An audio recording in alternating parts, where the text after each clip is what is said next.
So in a performance campaign, we're very much interested in performance barriers. Okay, so when we roll out a performance campaign, the first thing we do is we identify what the metrics are. What are the business metrics?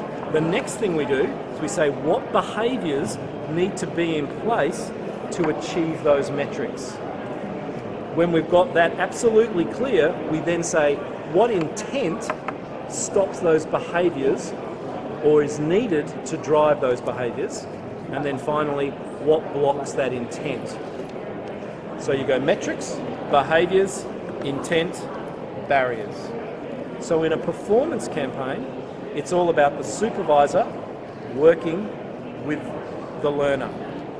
And the supervisor actually needs more support than the learner, because there's a whole lot of important resources this supervisor needs to deal with this learner who's dealing with one behavioural issue compared to this learner who's dealing with a different behavioural issue, who's dealing with this learner who's dealing with a different one.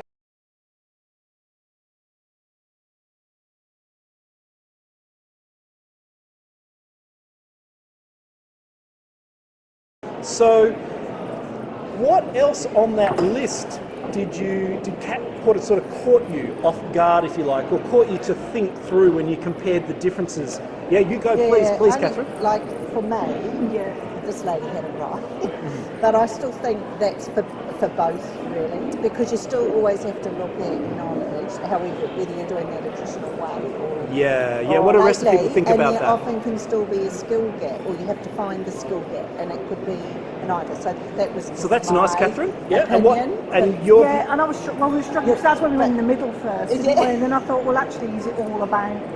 Is it not just? We're not really focusing on people's gaps. We're trying to sort of push the learning not push the learning. What do the rest of people think? Yeah, that's really good.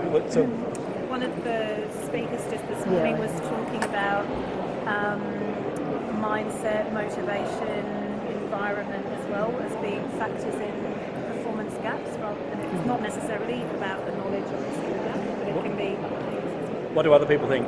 And I've actually heard that the figures are that aspect is actually 80%. Yes. Yeah. And the skills and knowledge are 20%. So that's a really interesting need to refocus a lot of times for L&D.